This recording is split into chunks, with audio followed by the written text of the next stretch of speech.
Amigos, familia y seguidores de Despertando Sueños. ¿Cómo se encuentran? ¿Bien? Nosotros también, muchas gracias. Y seguimos hoy. Oigan el tren, por aquí pasa seguido un tren. Son trenes de carga.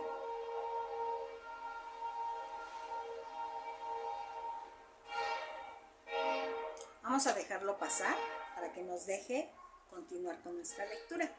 Si recuerdan que estamos leyendo Demian, de Hermann Hesse. Nuestro libro difícil que nos dejan en la secundaria y en la preparatoria y que la mayoría no leemos. Yo he de confesarles que hasta ahora lo estoy leyendo y no se me está haciendo nada complicado. Mi amiguita Leti tenía razón.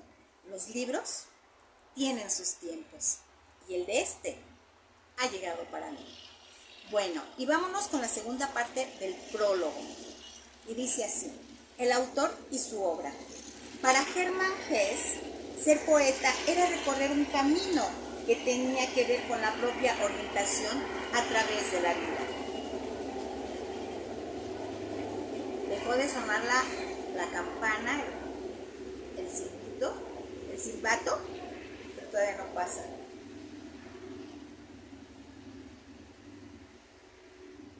Ya, ahí está. Para Hermann Hesse, ser poeta era recorrer un camino que tenía que ver con la propia, permítame tantito. Vamos a poner cronómetro para no pasarnos del tiempo de la lectura. ¿Les parece bien? Y dice así: el autor y su obra. Para Hermann Hesse, ser poeta era recorrer un camino que tenía que ver con la propia orientación a través de la vida. Así es su literatura, llena de búsqueda. Nació en 1877 en Kaul, una ciudad al sureste de Alemania, en las cercanías del Bosque Negro, llamado así por el color del follaje de sus pinos. Perteneció a una familia de misioneros que pasó gran parte de su vida en la India y tanto sus padres como su abuelo fueron una gran influencia para él. Este último no solo era capaz de hablar fluidamente el alemán, inglés, francés e italiano, sino también de predicar en hindi y bengalí. Conocía, además de las mencionadas, al menos 10 lenguas. Hermann Hesse fue un niño rodeado de misticismo desde sus primeros años, en los cuales ya daba muestras de su carácter. Estuvo en muchas escuelas de las que fue expulsado por mal comportamiento e inadaptación. En 1891 entró a la de teología, tan solo para abandonarla 2 años después. Tuvo fuertes conflictos con sus padres e inclusive llegó a concebir la idea del suicidio. Su adolescencia fue un difícil camino para llegar a ser escritor. Esta rebeldía en contra de la educación formal se refleja en su novela Bajo las ruedas, 1906. En 1895, Hesse entró a trabajar en una librería y al final de su jornada laboral de 12 horas, todavía se quedaba allí, entre los libros.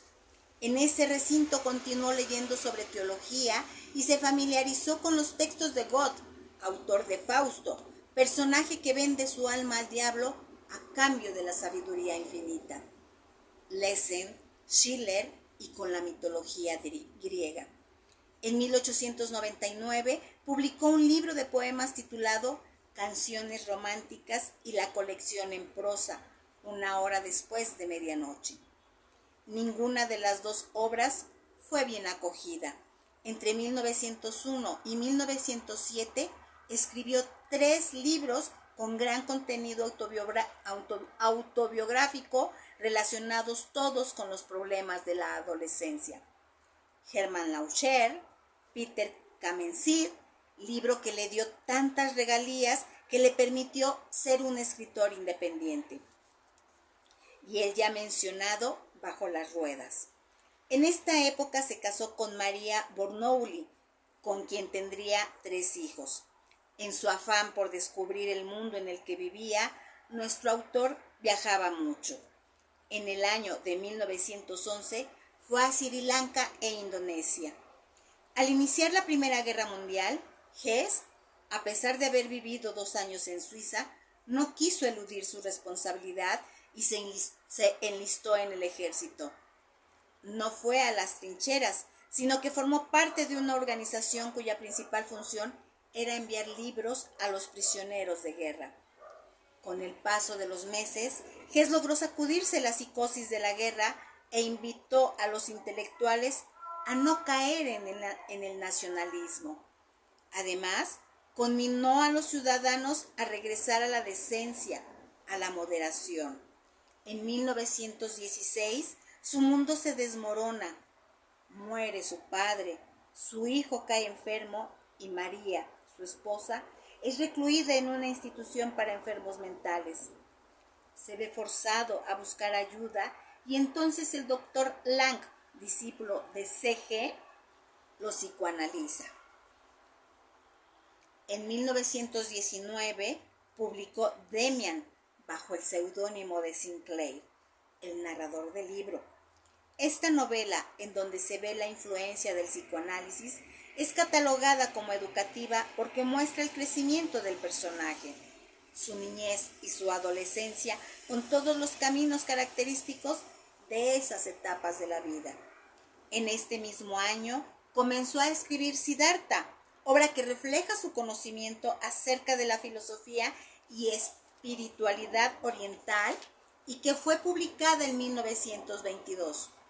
Una vez nacionalizado suizo, publica El lobo estepario en 1927, libro que se aleja de la filosofía budista y muestra una sociedad caótica donde su personaje principal, Harry Heller, apenas soporta el tedio de vivir y descubre que es un lobo entre los hombres, un intelectual solitario, y por azares del destino entra al teatro mágico, lugar donde aprende a reírse de los demás, de sí mismo y de lo que sucede. Años después, Hess vio con temor la llegada de los nazis al poder en Alemania. En 1933 ayudó a Bertolt Brecht y Thomas Mann a escapar al exilio. Durante la Segunda Guerra Mundial permaneció en Suiza, país que se declaró neutral a pesar de guardar en sus bancos el oro de Hitler. Entonces, nuestro autor se refugió en su obra, El juego de los abalorios, novela que tardó 11 años en terminar. Ahí está el de las donitas. Vamos a dejarla que pase.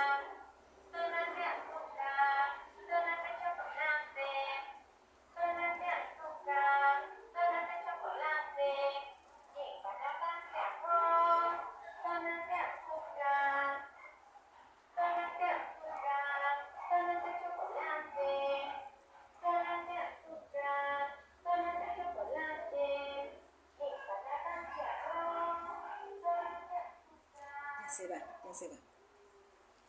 Entonces nuestro autor se refugió en su obra El juego de los abalorios, novela que tardó 11 años en terminar, y miró con tristeza y desprecio la barbarie del conflicto. En 1943 publicó dicha obra en Suiza, ya que este mismo año fue incluido en la lista negra de los nazis. Esta historia se sitúa en el año 2400, en una sociedad corrompida, inundada de guerras, angustia y sufrimiento. Después de la guerra, la producción literaria de Hermann Hesse disminuyó. Ya no escribió otra novela. En 1946 fue galardonado con el Premio Nobel y a partir de este momento se dedicó a crear poemas, breves historias y a contestar cartas. En el invierno de 1961 cayó enfermo y se descubrió que había estado sufriendo leucemia. A sus 85 años de edad, Hermann Hesse murió dejando un gran legado literario. Al día de hoy, muchas escuelas en Alemania y Suiza llevan su nombre y miles de personas han leído sus obras.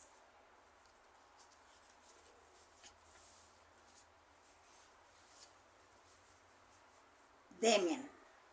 La naturaleza del ser humano es compleja. Nadie es completamente bueno ni completamente malo. El niño más angelical disfruta echando agua a la hormiga indefensa. El alma del hombre cobija la dualidad, el bien y el mal, lo divino y lo maldito, el día y la noche. El ser humano lucha constantemente contra esas dos facetas ancladas en sí mismo. Hermann Hesse, en Demian, ofrece la historia del camino que sigue Emil Sinclair para aceptar sus deseos. No todos, solo los que realmente anhela. Para no preocuparse por la moralidad de una sociedad que tan solo acepta el en vez de la vida, lo bueno, lo luminoso. Desde el principio de la novela, Emil Sinclair deja en claro que él cree en esta dualidad. Explica cómo en su casa, al lado de sus padres, se encuentra rodeado de ese halo de luz tranquilizadora. Relata también que el otro mundo siempre estaba presente, siempre lo enturbiaba.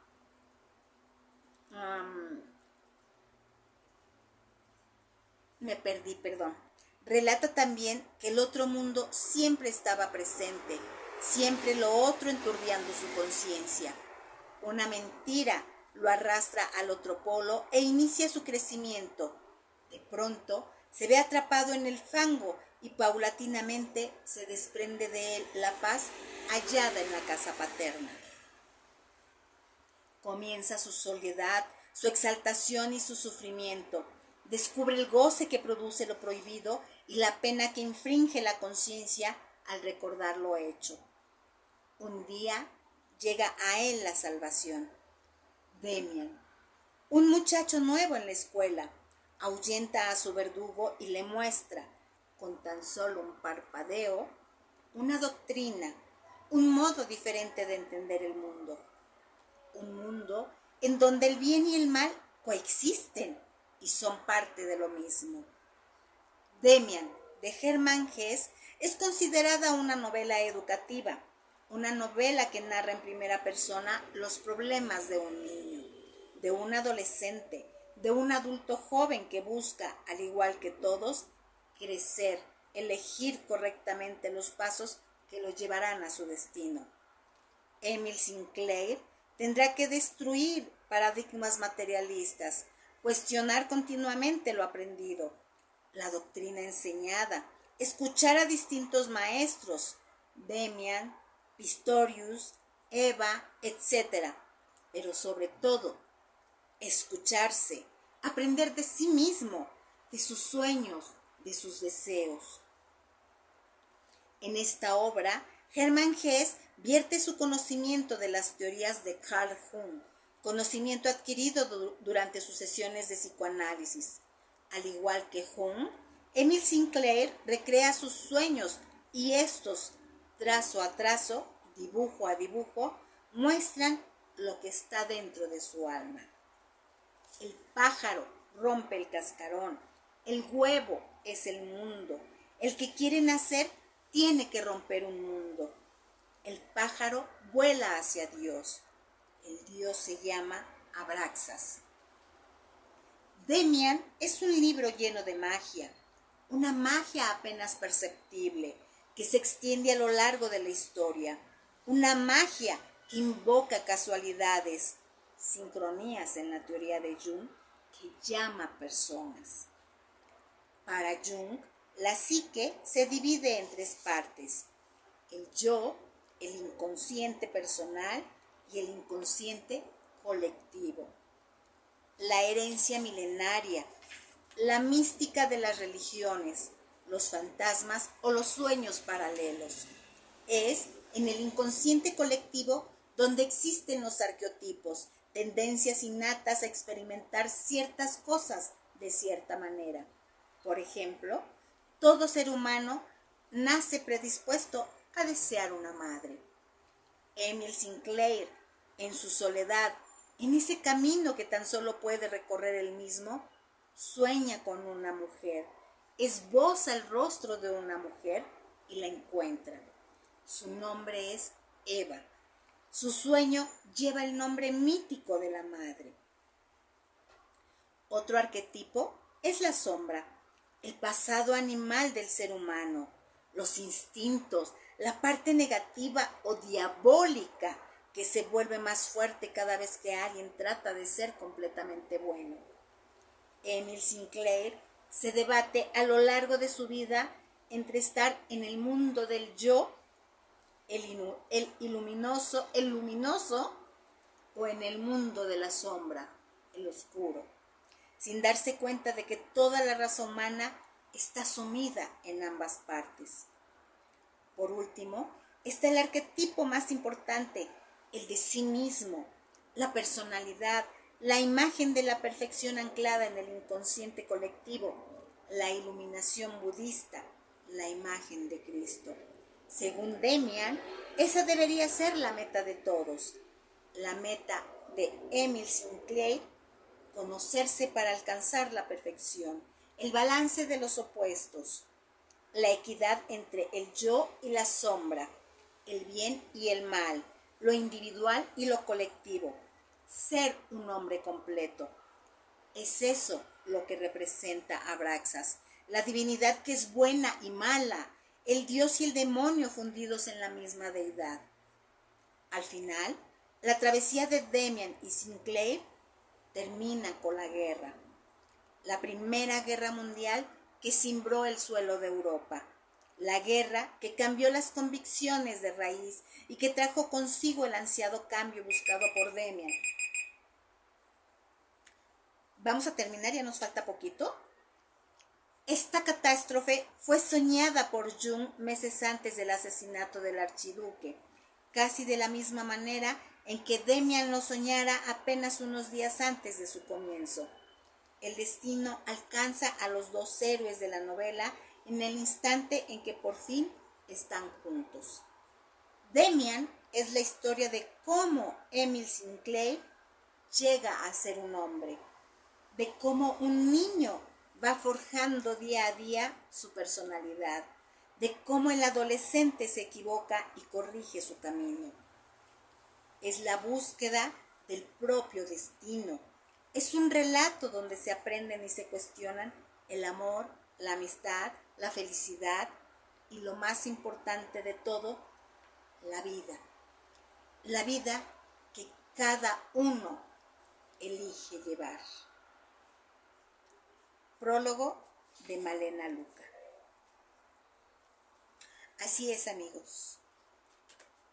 Cada uno, cada individuo es el que define hacia dónde quiere caminar. Es el que decide lo que quiere hacer, lo que quiere formar. Mientras somos niños, somos guiados por los papás. Ellos nos van enseñando un camino.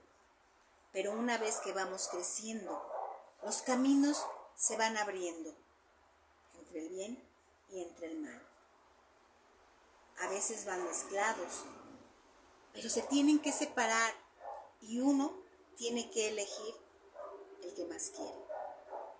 Y amigos, así terminamos el prólogo de Demian, Hermann Hesse.